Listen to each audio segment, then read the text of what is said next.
ईश्वर ई बात केहू माने या ना माने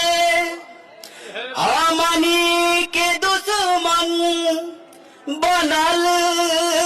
बा जमाना बिनती बाई है